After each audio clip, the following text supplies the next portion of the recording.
Olá, amigo internauta, a nossa saudação. O semeador tem a honra, na palestra dessa quinta, de estar recebendo um amigo muito querido, César Santos, um amigo especial do meu coração, do nosso grupo, e agradeço demais o César estar conosco na noite. Quem está acompanhando já sabe que quem sempre pilota aqui é o Rubens, não é? Nesse momento das transmissões, etc., e está estranhando um pouquinho que hoje é o Ricardo. O Rubem está no atendimento fraterno, ele vai fazer o encerramento das nossas atividades. Agradecimento por Amarildo, que está na técnica, é o responsável em fazer a transmissão acontecer. Eu convido o César, nós vamos fazer o seguinte, César. Primeiro nós vamos bater um papo ligeiro, depois nós vamos fazer uma prece, e aí a palestra é sua, tá bom? Para Tranquilo. quem está acompanhando, o César é um amigo querido. Nós iniciamos na doutrina espírita, né, início década de 80, né, César? Juntos, Não um precisa falar estudioso, isso. um estudioso da doutrina, sempre muito estudioso, não é? Tive a oportunidade de conviver com o César, quantos anos juntos, estudando, aprendendo, né? As suas palestras, dirigente de estudo. Nós iniciamos as nossas tarefas na Boa Nova, um grupo que temos uma gratidão tão grande ao Kiko, que foi o líder que nos conduziu, né, na doutrina. Então, é essa turma que junto, aquela meninada, né, aquela juventude, o ideal do espiritismo nos alimentava. Então, seja bem-vindo, César. Nós vamos bater esse papo ligeiro para o pessoal entender um pouquinho e depois a peteca vai ser sua, tá bom? Obrigado, Prazer Ricardo. tê-lo comigo aqui, com todo o pessoal do Semeador e essa família que nos acompanha pela internet. Eu que agradeço, é uma grande, grande alegria para o meu coração, a honra é minha. O Ricardo me apresentou rapidamente, eu apresento, então, para todos vocês, é um amigo, é um trabalhador, né, alguém que está dedicado, que se dedica à doutrina, né, não só em palestras, estudos, mas ao trabalho do livro e à divulgação, há muitos anos, né, trabalhando muito firme e com um ideal, com um carinho muito grande. Então, sim, nós começamos há muito tempo, né, garoto, Garotos, e é uma alegria, na verdade, que a gente possa se reencontrar e para o trabalho espírita. Isso é uma grande bacana. emoção, uma grande alegria para o nosso coração. Que legal. César, para que os internautas acompanhem, aqueles que não o conhecem, né? O César está com a família, Giovana, o meu abraço, os filhos, no Canadá, né? E lá ele dirige, com outros amigos, o Centro Espírita Chico Xavier. E eu gostaria que o César falasse um pouquinho para nós das atividades no Canadá, à frente do grupo Chico Xavier. Com prazer, Ricardo. Nós iniciamos o grupo com um grupo de amigos, né, e eu, a Giovana e vários amigos, e nós sentimos, num certo momento, essa necessidade, porque o Canadá é um país muito bonito, muito organizado, né, como a gente estava conversando agora de pouco, é um país que a gente não tem surpresas, é um país muito organizado, mas o lado espiritual, se eles avançaram muito em questões sociais, políticas, organizacionais, se nós podemos dizer assim, eles ficaram, né, deixaram ficar para trás um pouco essa questão do lado espiritual. E nós sentimos que nós tínhamos, como brasileiros e como espíritas, uma contribuição a dar, e nós sentimos que a doutrina espírita tem uma, uma estrutura, um diálogo, uma forma de falar que talvez possa, né, ajudar essa sociedade, esse país, que é um país muito bonito, um povo muito bom, mas que estão muitas vezes sofrendo porque eles não têm, né? Eles não têm Jesus, eles não têm o acesso ao conhecimento espiritual que nós temos. Tem aqui e ali, né, coisas que estão Sim, acontecendo. Não estou dizendo que é um deserto completo, né? Há companheiros, inclusive espíritas, que já estão trabalhando em Montreal, em Quebec, em outras províncias. Mas, por exemplo, na nossa região toda aqui, que é uma região imensa, nós não tínhamos nenhum centro espírita, né? Nunca teve, até onde eu saiba. Então, nós resolvemos começar. Nós temos os estudos em francês, né?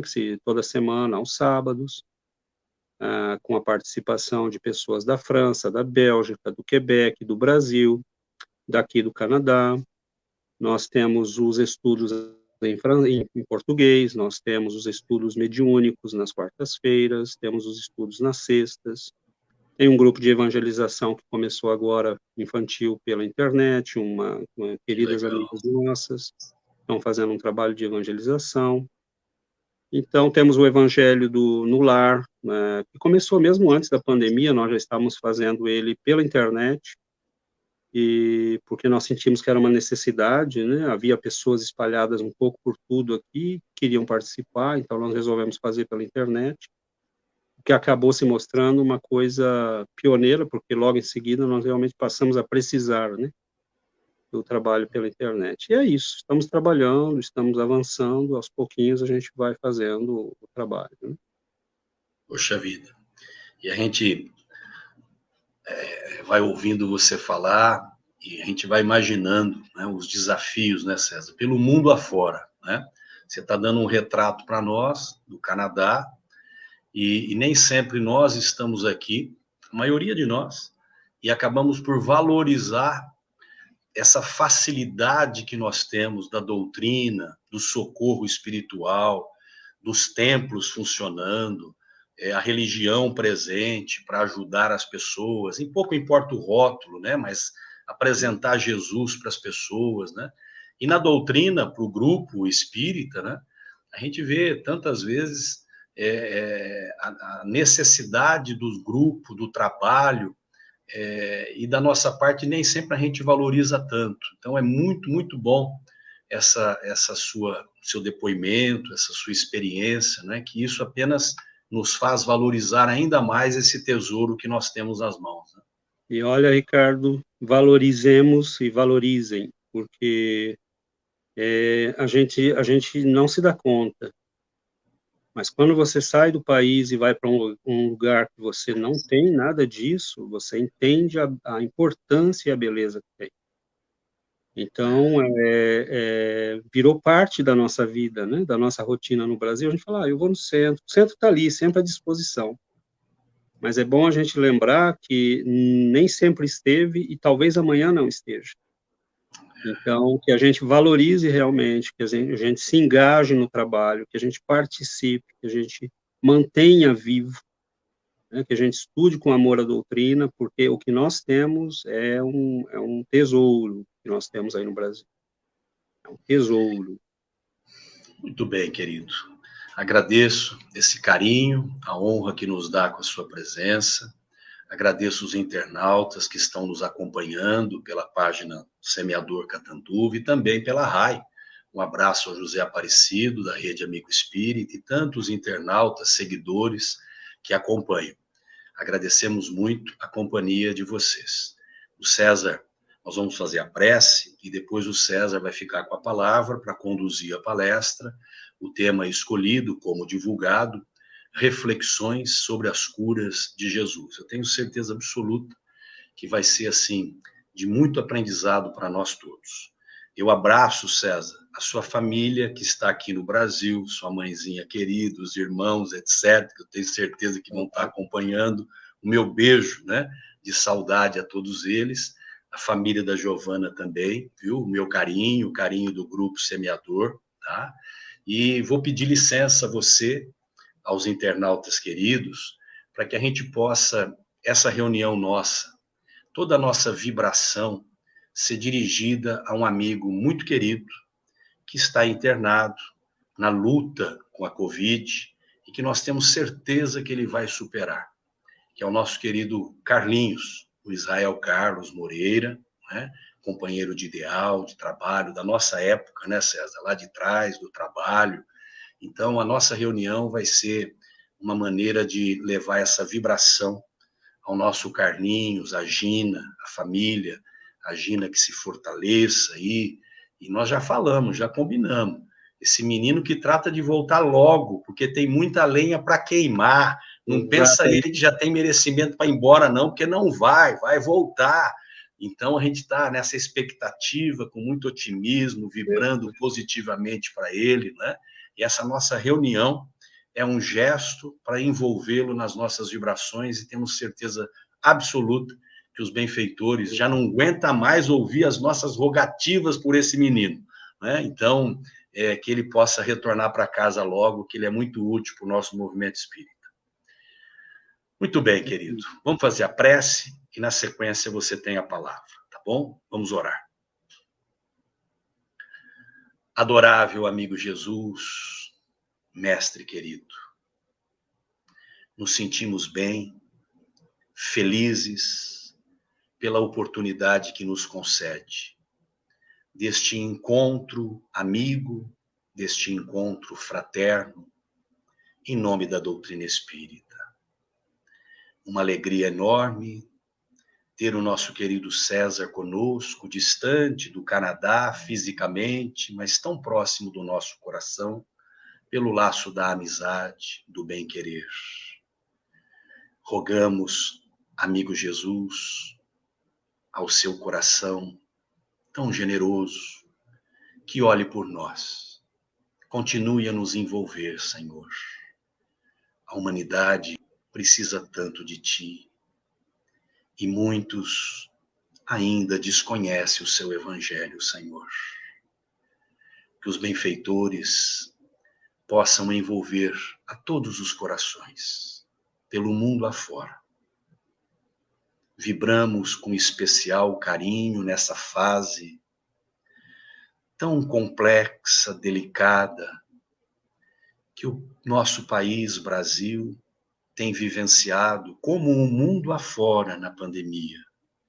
Mas nesta onda que tem semeado tanta tristeza, que tem ceifado tantas vidas, nós vibramos com muito carinho, Senhor, rogando ao Senhor que possa continuar amparando, socorrendo a estes corações. Pedimos em especial no encontro da noite, envolver o nosso César, para que a mensagem possa chegar até aos nossos corações, tocando-nos, mestre, com a sua presença. Muito obrigado aos benfeitores queridos, pela oportunidade que nos concede, pela tarefa espírita que tão bem faz e traz às nossas almas. Fique conosco, Jesus, nos envolva aos internautas que acompanham este momento de prosa, este momento de reflexão, que a água possa ser colocada ao lado num recipiente, que nós sabemos que nestes momentos em que o César trará as suas reflexões, relembrando Jesus, os benfeitores estarão dirigindo a nós as melhores energias, fluidificando a água para colocar o remédio necessário ao equilíbrio do nosso organismo, no nosso corpo físico, mas também a harmonia e a paz da nossa alma. Confiamos em Ti, Senhor. Como eu disse há pouco, essa reunião é em homenagem ao nosso Israel. Carlinhos, como o amamos e tratamos com muito carinho desde sempre, que ele possa se beneficiar com toda a energia de cada amigo que nos acompanha e dos benfeitores espirituais. Gratidão. Querido César, a palavra é sua. Fique à vontade, meu amigo. Obrigado, Ricardo. Meu carinho, minha gratidão ao Ricardo, à Rose, ao Rubens, a Marinês, ao Amarildo, pela acolhida calorosa. Meu abraço a todos os amigos e companheiros do Semeador e a todos aqueles que nos acompanham nestes momentos. Que Jesus ilumine, envolva, acalente tranquilize os nossos corações e que nós, nestes momentos, nos desconectemos de todas as nossas preocupações para auferirmos, né, a bênção, para recolhermos a bênção, de estarmos diante dos nossos benfeitores e deste Mestre de luz que nos abençoa a todos. Também dedicamos, né, a nossa fala e as nossas orações desta noite, como lembrou o Ricardo, a este amigo querido. Falei hoje com a Virgínia, e nós sabemos que já são 24 dias de luta, né? Então, que o Senhor possa abençoá-lo e que ele receba nestes momentos o nosso carinho, as nossas vibrações, e nós entregamos, né, com todo amor e carinho a Jesus o nosso pedido, né, para que ele interceda e para que ele faça o melhor por todos nós e pelo nosso amigo. Nós olhamos para 2000 anos atrás e nós vemos a Galileia na qual viveu Jesus. Uma terra muito bonita. Árvores, tamareiras, figueiras, o imenso lago da Galileia, rico em peixes, fazendo toda a ligação das cidades ali na região, Cafarnaum, Betsaida, Magdala e tantas outras. E nós vemos aquela terra abençoada pela riqueza natural, única no mundo, naquele momento, sob dominação romana. Ela teria provavelmente passado despercebida, não tivesse recebido no seu seio alguém muito especial. Quando nós olhamos para a história de Jesus, nós olhamos para a história de alguém que marcou as vidas humanas, que marcou a própria história e que nos convida até hoje a uma reflexão profunda sobre o significado da nossa vida neste planeta. Nós estamos diante de alguém único, nós estamos diante de alguém que não tem comparações. E quando nós nos propusemos a fazer estas reflexões com vocês sobre as curas de Jesus, é porque nós sabíamos que talvez um dos elementos mais significativos da presença do Mestre e da presença da sua ação no mundo tenha se manifestado através das curas. São dezenas de curas, nós poderíamos relatar 40, mais ou menos, nos evangelhos. Se nós formos pegando aqui e ali, nós temos aproximadamente 40 eventos extraordinários. Então, a mulher com sangramento, a filha de Jairo, os cegos, a multiplicação dos pães, quando ele caminha sobre as águas, quando ele faz Pedro caminhar sobre as águas, a cura da filha da mulher cananita, a cura do menino, da viúva de Naim. Os eventos são portentosos, são extraordinários, são numerosos. E há alguns que são retratados individualmente, mas muitos são retratados coletivamente. Nós vamos ver, por exemplo, quando Jesus termina suas pregações na sinagoga de Cafarnaum, ele volta para a casa de Simão Pedro, e chegando lá, ele encontra a sogra de Simão Pedro febril. E narra o texto que ele se aproxima, estende-lhe as mãos, toma suas mãos, a coloca de pé e ela simplesmente vê a febre desaparecer. Ela levanta, ajudada por ele, e coloca-se imediatamente a trabalhar e a ajudar, porque o grupo, né, que seguia Jesus naquele momento era muito numeroso.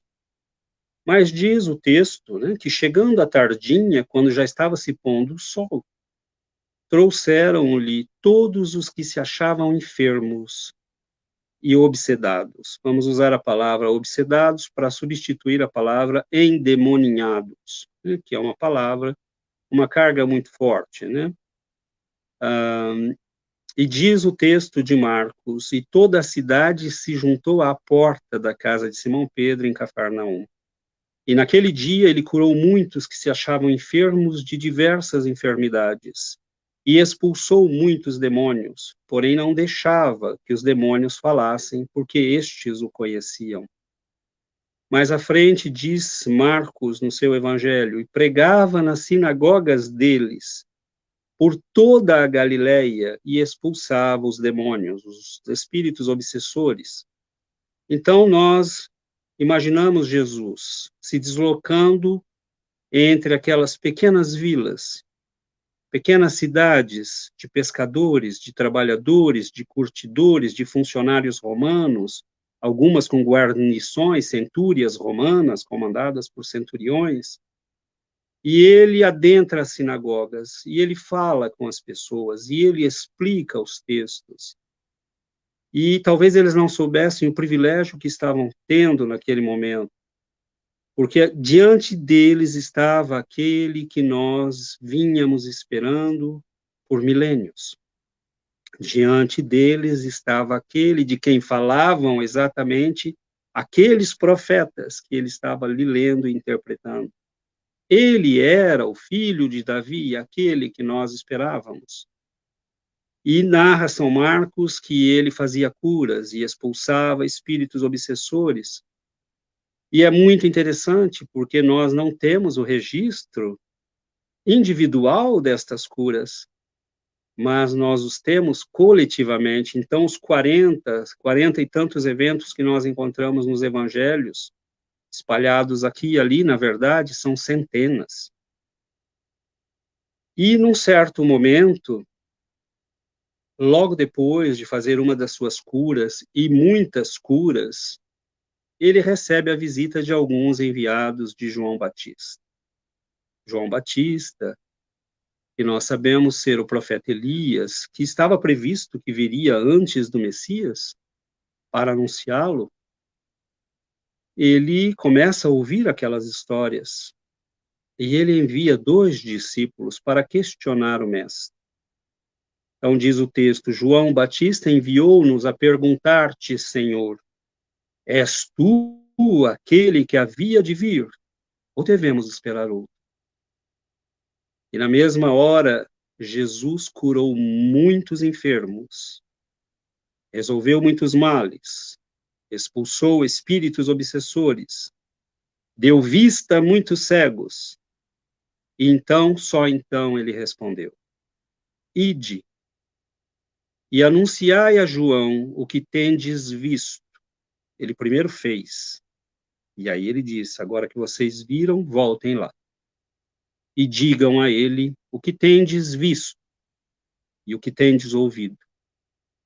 Que os cegos veem, os coxos andam, os leprosos são purificados, os surdos ouvem, os mortos ressuscitam, e aos pobres é anunciada a boa nova do reino. Então, Jesus confirma para aqueles homens quem ele era. E ele diz, como quem diz, diga a João o que vocês estão vendo. E é como se ele perguntasse, João, né, como se ele dissesse, João vai saber interpretar isso. Porque nunca, meus irmãos, nunca, nós tivemos na Terra algo parecido. Nunca. Grandes e nobres espíritos vão realizar curas aqui e ali. Santos, né, como a igreja os chama e os chamou, vão realizar curas extraordinárias também. Mas jamais nestas proporções. Os textos são claros. Naquele dia ele curou todos os doentes que foram levados até ele, de todas as enfermidades que eram trazidas. Nós não vamos ver isso nunca mais. Nestes 2000 anos nós veremos grandes eventos, grandes fenômenos, mas jamais como naqueles dias. Então nós temos aquele jovem rabi caminhando entre uma cidade e outra, adentrando as sinagogas, falando com as pessoas. E onde ele chegava, as pessoas sabiam quem ele era, e acorriam, e o cercavam, e a multidão se acotovelava para estar próximo dele. E narram os textos antigos que muitos se colocavam no caminho, de modo a que quando ele passasse, a sombra dele passasse sobre eles. E muitos foram curados. Muitos queriam apenas tocar a barra do seu manto, das suas vestes, e muitos foram curados assim. Então, nós estamos diante de uma poderosa usina divina que se colocou entre nós, que veio para dizer: agora começa a história para vocês. Mais tarde, os fariseus vão acusá-lo de fazer tudo, né, todos esses eventos, todas essas curas, pelo poder do demônio. E Jesus vai dizer: mas como eu posso operar pelo poder do demônio? Neste caso, o demônio estaria contra si mesmo, em uma casa divina, não, uma casa dividida, não para em pé. Então, ele não só confirma para João Batista quem ele era, mas diz a todos aqueles homens: se eu expulso os demônios pelo dedo de Deus, pela ação de Deus, certamente a vós é chegado o reino de Deus. Então, ele deixa claro quem ele é, ele deixa claro o que ele está fazendo. Mas, meus irmãos, como diz João, o evangelista, se fossem escritas, uma por uma, todas as coisas que Jesus fez, porque diz ele fez muitas coisas que não foram escritas. Creio que o mundo não poderia conter os livros que escreveriam. Então, obviamente, a nossa intenção hoje não é fazer um estudo aprofundado de todos os aspectos das curas de Jesus, nem entrar em aspectos muito técnicos, como nós vamos ver, por exemplo, no livro A Gênese, quando Allan Kardec faz um estudo bastante aprofundado das curas de Jesus. Nós nos propusemos a fazer algumas reflexões, para que nós possamos, com estas reflexões, talvez, ter elementos para pensar um pouco sobre o que estamos vivendo, sobre o que estamos passando, sobre como interpretar a dor, o sofrimento, a cura, como entendermos tudo isso que estamos vivendo e passando nestes momentos. Nós vamos lançar algumas reflexões que vão, talvez, ser úteis. A primeira delas é que Jesus produz e realiza curas de dois tipos, aquelas de natureza espiritual, como expulsar, né, entre aspas, os demônios, como recuperar pessoas que estavam em estado, né, de profunda obsessão, de possessão, como nós vemos em vários casos no Evangelho, e ele realiza curas de natureza física.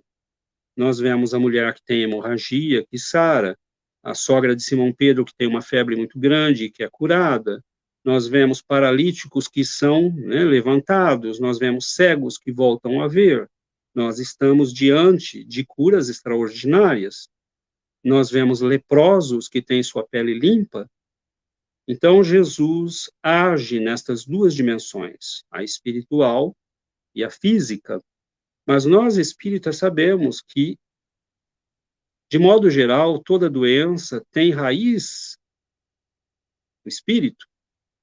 O corpo não manifesta aquilo que nós não carregamos na alma.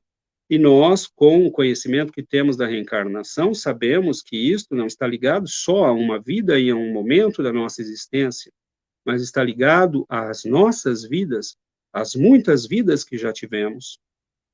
E isto vai se manifestar, né, na nossa realidade atual, na nossa existência atual, muitas vezes na forma de uma doença, de uma necessidade, de um problema, né, de uma carência que nós carregamos conosco. Então, Jesus age nessas duas dimensões. E, analisando estas curas, nós vamos, talvez, tirar alguns elementos de reflexão que são importantes. Cada uma delas daria um estudo em si, cada uma delas daria um estudo de várias horas, né, ou uma palestra, se nós quiséssemos, uma conferência ou completa.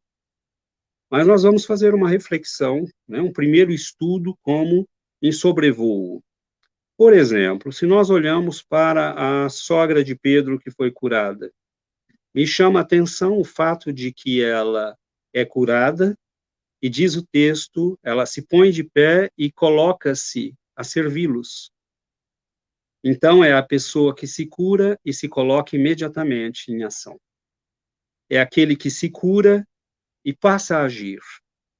Então, nós vemos histórias como o senhor que vai até o Chico Xavier, por exemplo, carregando uma ferida nas pernas que exigiriam, né, logo em seguida, nos próximos meses, que ele amputasse a perna, porque não havia nada e absolutamente nada que os médicos pudessem fazer, eles sequer entendiam o que estava acontecendo com aquele homem.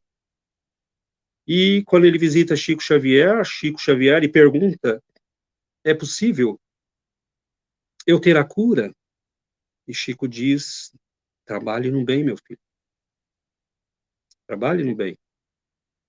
Então, ele volta para a sua cidade, funda um centro espírita, começa a fazer um trabalho de sopa, começa a ajudar as pessoas, e a ferida começa a diminuir.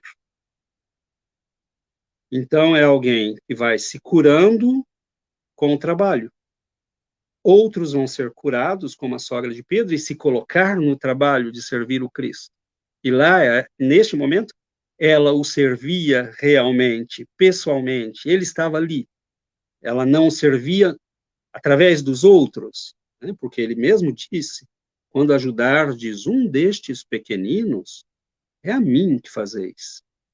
Eu tive fome, me destes de comer. Eu tive sede, me destes de beber. Quando fizerdes a um destes pequeninos, é a mim. É a mim.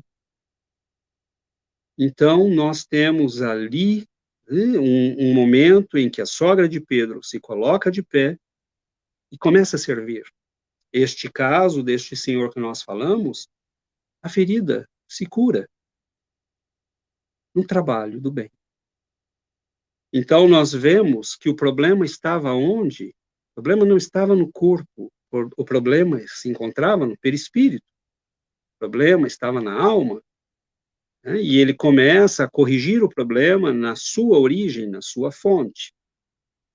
Então, nós vamos vendo que o trabalho, notem que nós não falamos ainda o significado do que é realmente uma cura, o que é realmente a doença, mas nós vamos avançando e vamos analisando estes eventos. Nós temos um outro. Um certo momento, aproxima-se de Jesus um leproso. Ele se coloca de joelhos diante de Jesus. E ele diz, Senhor, então imaginemos a cena. Jesus está caminhando, normalmente cercado de muita gente, e aparece diante deles um leproso. Jesus provavelmente andou na direção do leproso, mas os outros pararam, porque todos temiam a lepra. E ele se aproxima, sentindo o acolhimento do mestre, ele se aproxima e coloca-se de joelhos. Quem era aquele homem? Ele certamente ouvira falar de Jesus. Quem não ouviu falar dele? Quem não ouvira falar dele naquele lugar? Todos falavam dele. E ele olha para aquele rabi e diz, Senhor, se queres, tu podes me limpar. E diz o texto que Jesus se moveu de grande compaixão. Estendeu a mão e tocou aquele homem. E disse-lhe, quero ser limpo. E a sua pele ficou limpa e nova como a pele de um bebê. Então, meus irmãos, nós estamos diante de algo que não tem medida neste planeta. Não tem medida neste planeta. Mas a reflexão que nós fazemos aqui, e repito, nós poderíamos falar só desta passagem por 1 hora, nós pedimos, Senhor, se tu queres, tu podes me curar. Mas nós devemos aceitar a resposta. Jesus sempre pode. Isso é inquestionável. Mas a questão é, ele quer? Ou ainda, nós merecemos? Ou ainda, isto é o melhor para nós? Porque em alguns momentos, talvez não seja. Então, nós fazemos o pedido, mas nós temos que aceitar a resposta do mestre. Talvez ele tivesse dito àquele homem, não, meu amigo, não é hora ainda. Você precisa da lepra. Então, nós não sabemos. Mas uma coisa é certa, nós podemos pedir. Mas nós devemos fazer como aquele homem fez. Espiritualmente, nós devemos nos colocar de joelhos. Como quem diz, o Senhor é quem manda. O Senhor é quem decide. Se tu queres, Senhor, se tu queres, tu podes me limpar. E Jesus se move de compaixão por aquele homem.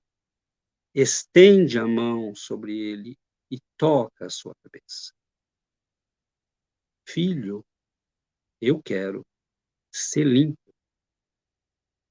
Então, nós estamos diante do poder divino. Quem é esse homem? Para nós, sim, é a presença divina na Terra. Por isso não é estranho que nossos irmãos católicos o considerem o próprio Deus. Para nós, ele é a presença, o representante de Deus na Terra. E cada evento, cada cura, tem um significado muito especial, que nós lançamos algumas dessas reflexões, mas elas são muito profundas. Nós vamos encontrar a cura solicitada por terceiros. Então, nós vemos o centurião que vai até Jesus pedir por um servo. Nós vemos a mulher sírio-fenícia que vem pedir por sua filha obsedada. Nós vemos o pai que pede por um filho obsedado. Nós vemos a filha de Jairo, né, que a família vem pedir a Jesus que interceda, ou mesmo Lázaro, que amigos vêm pedir a Jesus, teu amigo Lázaro está doente, faça alguma coisa, Senhor, por ele. Então, nós temos a cura solicitada por terceiros, não pela pessoa. Então, é por isso que quando nós oramos por um amigo que está hospitalizado, quando nós oramos por um familiar, quando nós oramos por um ser querido, quando nós oramos pelo nosso país, quando nós oramos pelas pessoas que conhecemos, nós estamos intercedendo, mas nós devemos fazer com amor. Nós devemos fazer com gratidão. Nós devemos fazer com humildade. Por que humildade? Notem, quem vem pedir a Jesus por um servo é um centurião. Quem era Jesus? Era um andarilho. Jesus era um homem que não tinha uma pedra em que repousar a cabeça. Quando ia a Cafarnaum, provavelmente morava numa das dependências da casa de Simão Pedro. Sabe Deus, um quartinho nos fundos, uma pequena casa. Onde dormia Jesus? Com quem ficava? Onde fazia suas refeições? Cada dia numa cidade, cada dia numa vila, cada dia num lugar diferente. Ele era um andarilho de Deus. Mas era um andarilho. E ele tem diante de si um centurião, um comandante romano. Jesus se propõe, faz o gesto de levantar para segui-lo, e ele diz, não, não, Senhor. Eu não sou digno que entres na minha casa. Mas eu sou um comandante e eu sei que os meus homens me obedecem. E quando eu digo a um vá, ele vai. Então, que o Senhor diga aos seus comandados, que mostra que era um homem que tinha conhecimento da realidade espiritual. E eu sei que se fará como o Senhor diz. E ele diz, mesmo em Israel não vi tamanha fé. Vá, meu amigo, teu servo está curado. Esse é Jesus. Esta é a usina divina que aguarda que nós liguemos os nossos fios mentais e espirituais a esta usina. Então, a fé, né, deste homem é extraordinária, mas é o pedido por um outro.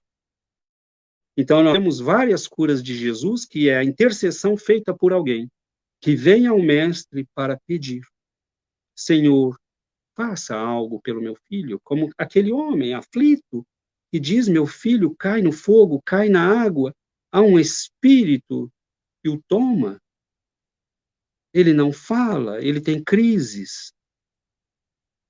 E nós vemos isso até hoje. Até hoje.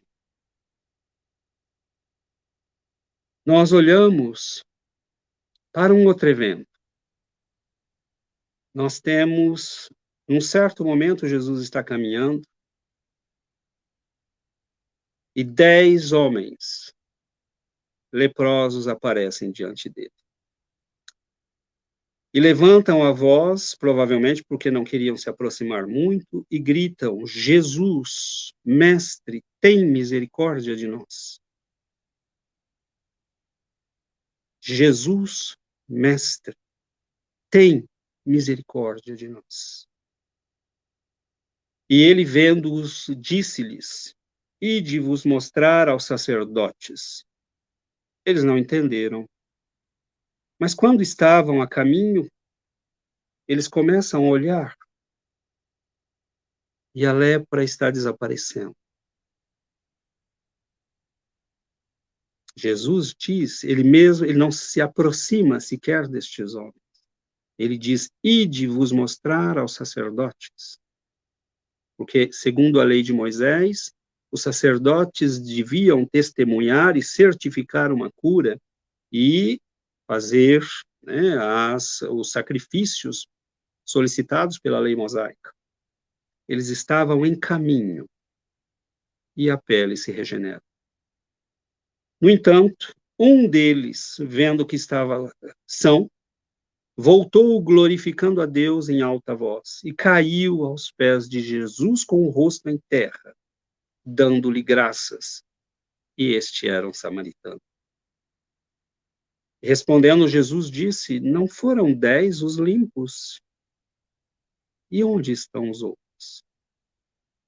Não houve quem voltasse para dar glória a Deus, senão este estrangeiro. E disse-lhe, levanta-te e vai, a tua fé te salvou. Note que ele não diz a tua fé te curou, como ele diz em outros momentos. Ele diz a tua fé te salvou. Porque ele estava provavelmente dizendo àquele homem, você está em condições de ser curado. E não só de ser curado, de ser salvo. Porque provavelmente neste homem o mal não voltou nunca mais. Porque ele havia dentro de si, ele tinha dentro de si o espírito de gratidão. Ele volta para dizer ao mestre, obrigado, Senhor. Muitos de nós, muitas vezes, recebemos bênçãos de Deus e recebemos todos os dias. Nós achamos que Deus, Jesus e os bons espíritos agem somente nos grandes eventos. Nos levantarmos todos os dias, termos saúde, termos uma família, termos amigos, termos a bênção do conhecimento espírita.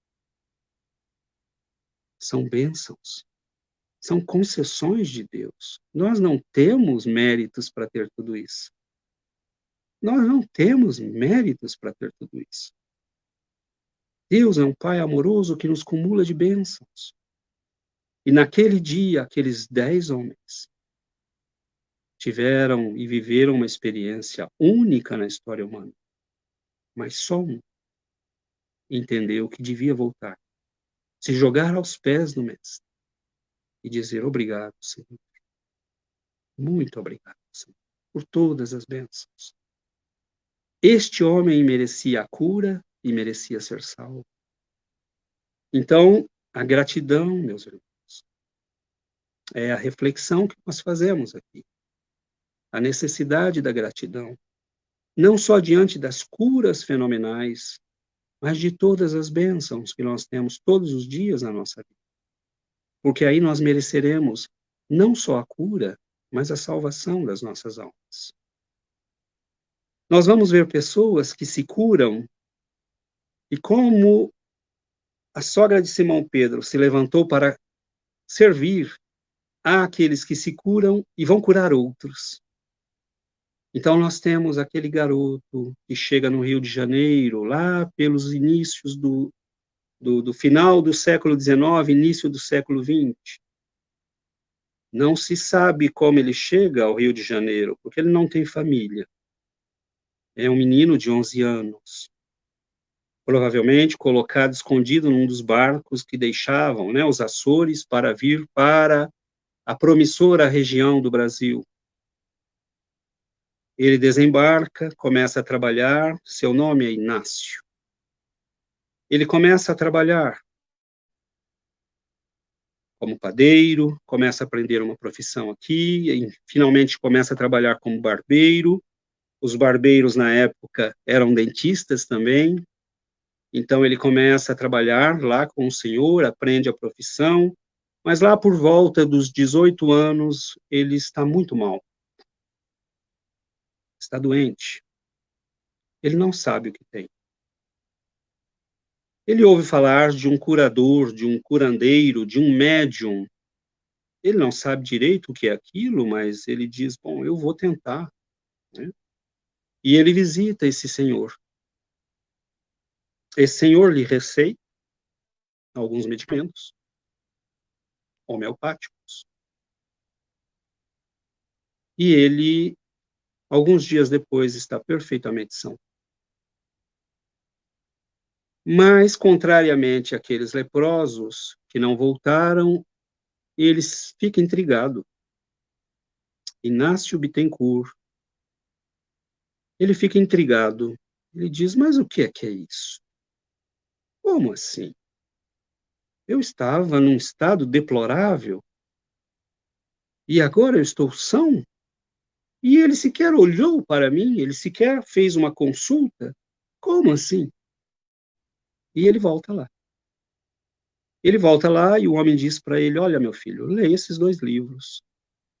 E ele lhe oferece o Livro dos Espíritos, recentemente traduzido, a primeira edição ainda, ou seja, aquela com 500 e tantas perguntas, e o Evangelho segundo o Espiritismo, que também já estava traduzido. Ele lê, e sua vida muda para sempre. A mediunidade curativa aflora, e ele começa a aprender, né, vai fundar um centro espírita junto com outros amigos, e ele começa a receber, né, através da psicografia e da intuição, o atendimento médico para outros. Serão décadas de trabalho, não só na divulgação da doutrina, num amor extraordinário pela doutrina dos espíritos, mas no trabalho aos sofredores. E o impressionante é que eram todo o tempo remédios homeopáticos, sem jamais cobrar um centavo. E ele atendia, muitas vezes, centenas de pessoas numa semana. Gente de todas as origens. Gente da igreja, gente do governo, a filha de um presidente da República. Sempre em nome do Cristo. Então, ele é alguém que se cura. Cura o corpo, cura a alma, e passa imediatamente a curar outros.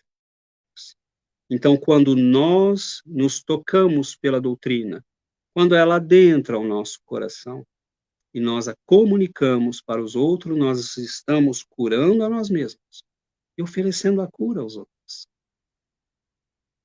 Este é o trabalho. Esta é a tarefa. Deus ajuda a todos nós através de nós mesmos.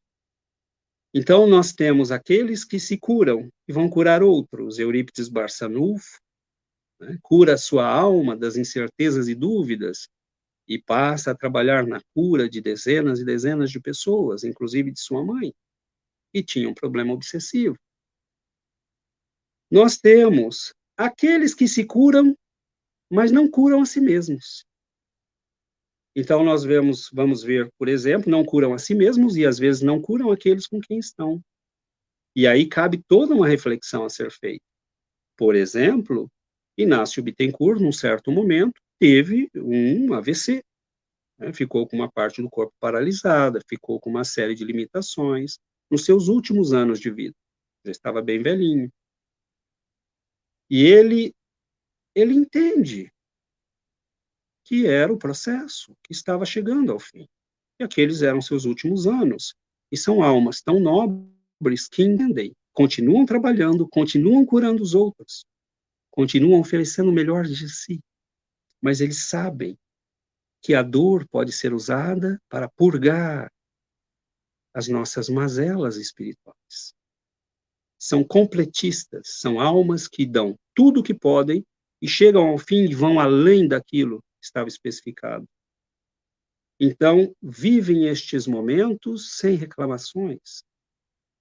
Poderiam dizer, mas como assim? Eu curei todo mundo a vida inteira? Como muitos diziam para o Chico, você recebe pela psicografia. Chico, às vezes, recebia 600 receitas numa semana. 300 no sábado, 300 na sexta-feira. E as pessoas às vezes diziam, e você vive doente, você...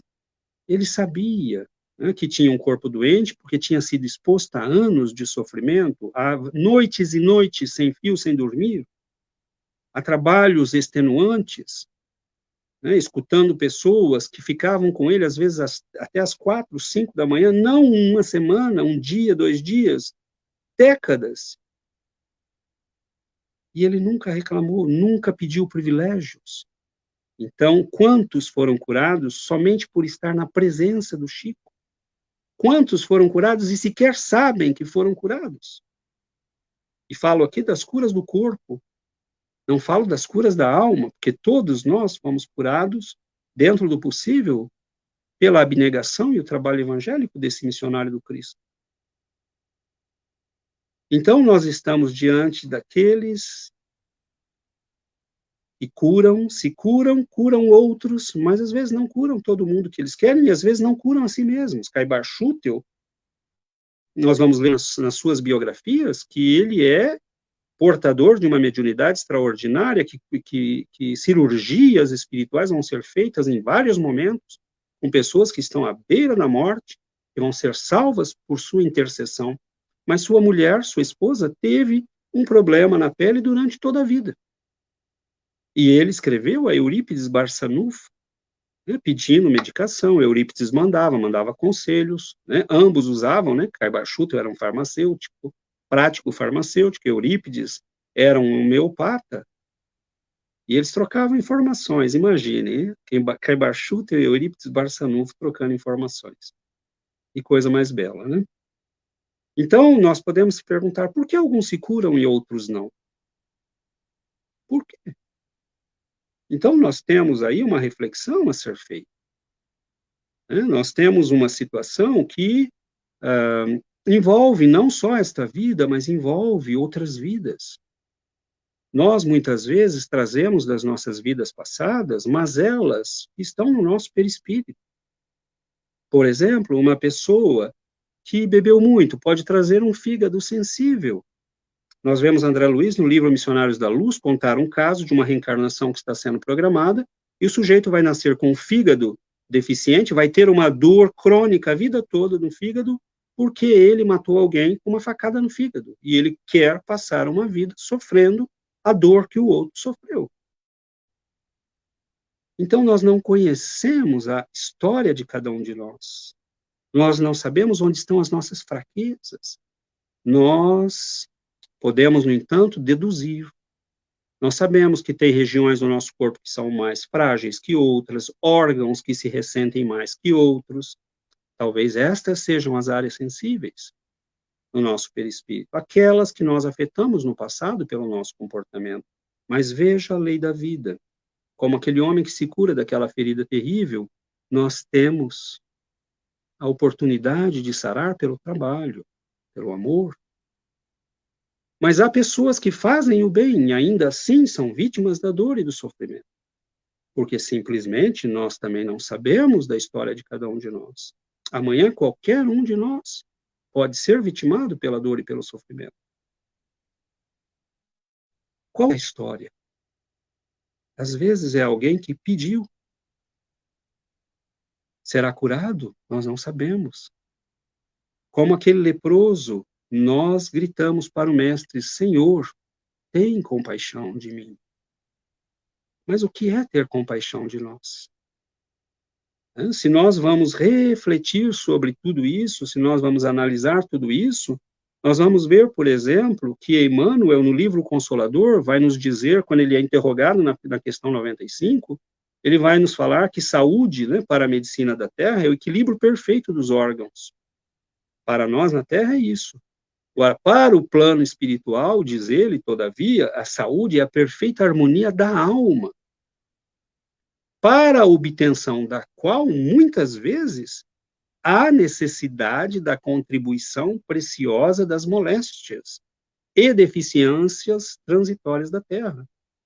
Então, notemos bem, a saúde perfeita é a harmonia da alma, o que quer dizer que nós todos somos doentes, meus irmãos, num nível ou noutro, porque nós não temos ainda a harmonia perfeita da alma.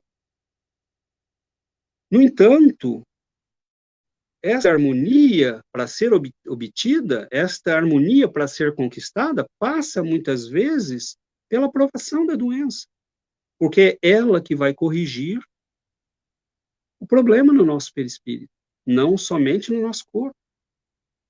Nós não sabemos a história de todos aqueles que cruzaram com Jesus. Muitos foram curados, mas terão ficado curados por toda a vida? Nós não sabemos. Alguns, certamente, outros não. Então, nós temos, né, quando nós olhamos para as maiores causas de doença na nossa vida, nós vamos vendo que as maiores causas, e isso está lá no Livro dos Espíritos, né, questão 785, questão 913, ele vai dizer, é o orgulho e o egoísmo. Né, são os ácidos que corroem a nossa alma, são as doenças que corroem a nossa alma, porque é baseado nestes dois monstros da alma que nós vamos fazer os nossos maiores crimes, os nossos maiores equívocos, os nossos maiores erros. Então, a doutrina nos traz, né, essa reflexão sobre o que é realmente estar são, o que é realmente estar doente. Às vezes, a pessoa que está profundamente doente está em processo de cura, de libertação, de salvação. E aqueles que estão aparentemente sãos estão destruindo o seu futuro e a sua vida. Então nós temos que confiar nele. Senhor, se tu queres, tu podes me curar. Mas não peçamos a ele qualquer cura. Nós somos espíritas. Nós conhecemos a imortalidade. Deus está vendo quem nós somos agora, está vendo quem nós fomos e está vendo o que nos espera. E ele sabe o melhor para nós. Ele sabe o melhor para nós. Nós, na nossa cegueira, podemos pedir. Nós, na nossa cegueira, podemos dizer, Senhor, tem compaixão da minha dor. Tem compaixão do meu esposo, da minha esposa, do meu filho. Mas, conhecendo o que nós conhecemos, nós dizemos, seja feita a tua vontade, não a minha, porque a minha só tem me complicado aí. Seja feita a tua vontade.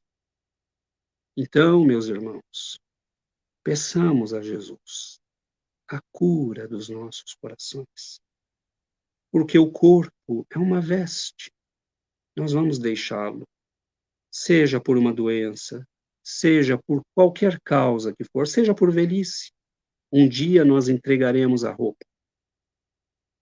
Mas quem vai sair dessa roupa? Seremos finalmente alguém que pode flutuar com leveza e sentir a liberdade? Ou estaremos ainda acorrentados aos nossos velhos vícios? Então, meus irmãos, escutemos esta voz que ecoa há 2000 anos. 2000 anos, nos chamando ao amor, nos chamando a fazer um esforço. Tende bom ânimo. Confie. Aquele que quiser ser meu discípulo, tome a sua cruz e siga-me. Nós temos rejeitado a nossa cruz. A cruz do esforço, a cruz do trabalho, a cruz da renúncia, a cruz da paciência, a cruz das provações, muitas vezes difíceis, que nos machucam. Mas aquele que quiser ser meu discípulo, tome a sua cruz e venha após mim. Tomai sobre vós o meu jugo, porque ele é leve.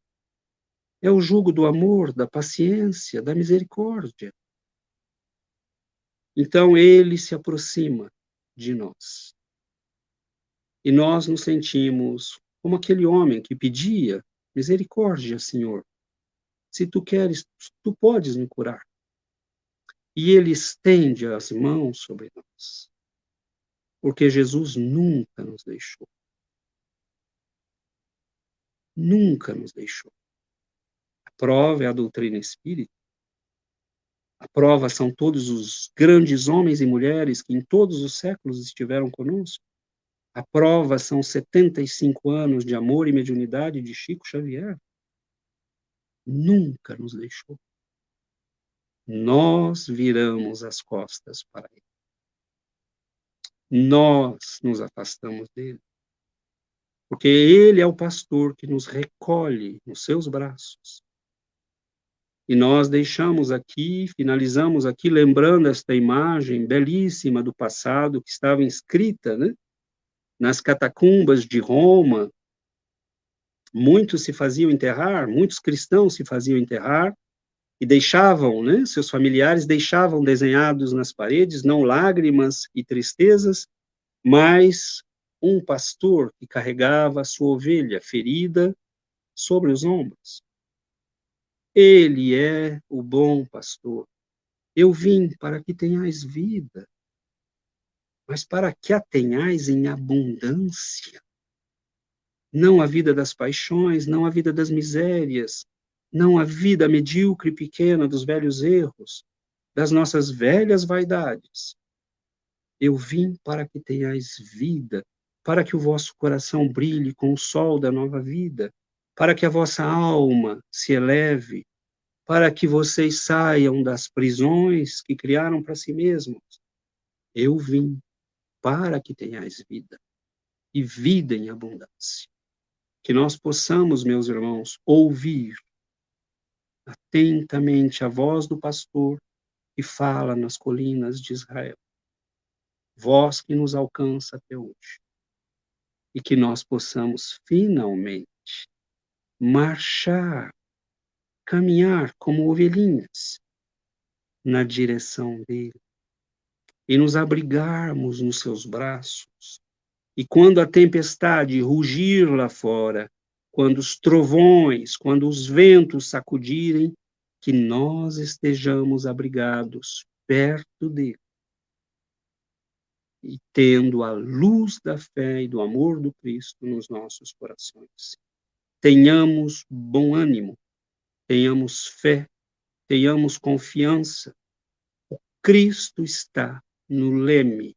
O Cristo tem os fios da vida nas suas mãos. E se ele quiser, ele pode sempre. A questão é, nós precisamos começar a merecer a cura do corpo e a cura das nossas almas, sobretudo.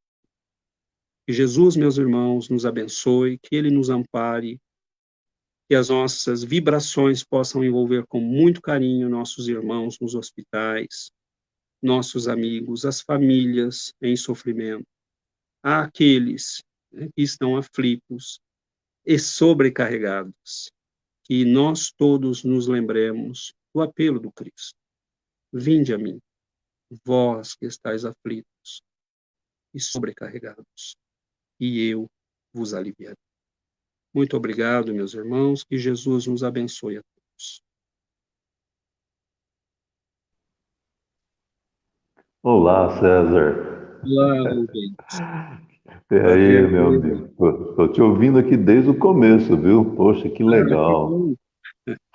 Trocamos algumas palavrinhas ontem, mas hoje foi ao vivo e a cores. Que Deus te sustente Graças a nesse Deus. trabalho, espalhar o bem, meu cara. Saudade, em quanto tempo, hein, meu amigo? Nem fala. Da minha parte, pelo menos 27 anos. Vai completar agora, domingo, dia 18. O semeador vai completar 27 anos, no mesmo Meu dia de O Livro dos Deus. Espíritos. Alegria grande. Sei. É muito tempo e passa muito rápido. Um abraço. Você ainda tem cabelo, eu que não. Obrigado, César, por estar conosco, viu? Pela Eu que mensagem agradeço. tão linda, emotiva, esclarecedora. Com certeza beneficiou a muita gente, porque falar de Jesus, nós precisamos ouvir sobre Jesus, né?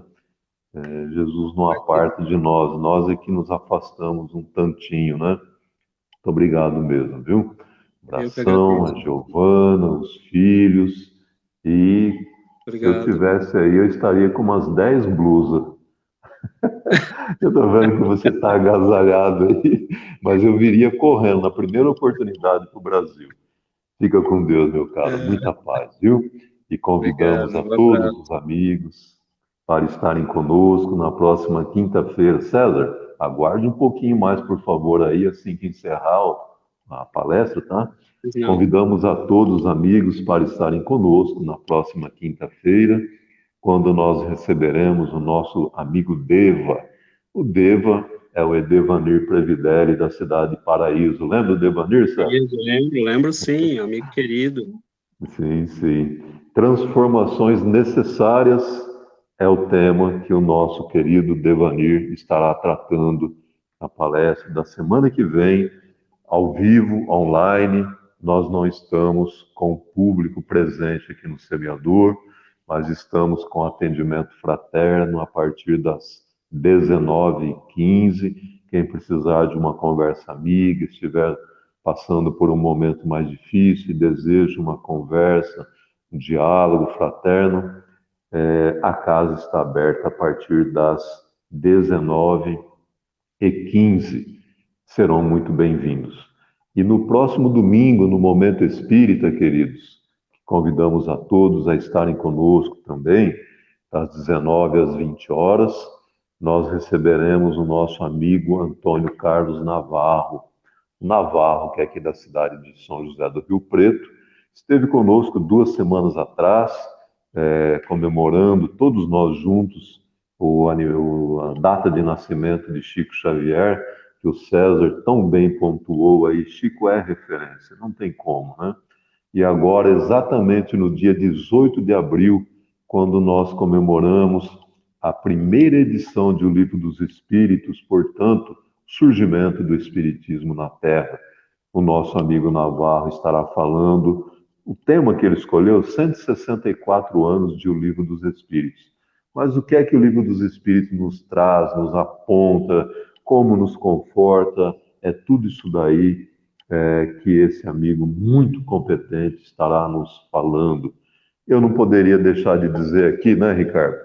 Ricardo que está nos ouvindo ali, que no dia 18 o semeador também comemora aí mais um ano de existência, nos acolhendo, nos abençoando com as possibilidades inúmeras de atividades e de estudos.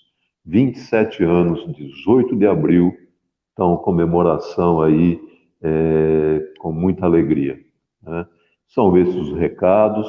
mas não posso deixar de dizer que o César Santos, César Sátiro dos Santos, já laçamos o nosso amigo e ele estará conosco no dia 9 de maio, aqui no Momento Espírita.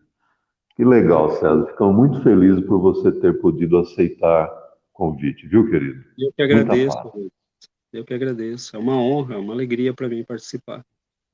Uma alegria revê-los, uma alegria estar com vocês.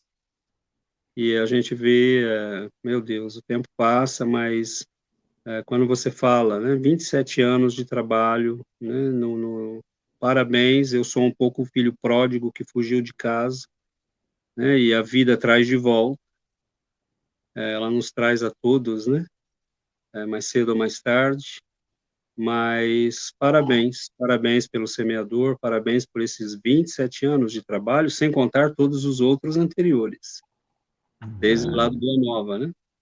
Somos teimosos e os amigos espirituais também, né, César? Para nos tolerar. Eles são Então, pacientes. Amarildo, são. O Amarildo, então, vai encerrar a transmissão, mas aguarde um pouquinho mais, por favor, que o Ricardo vem nos abraçar ainda um tantinho mais. Fiquem com Deus, amigos. Muita paz.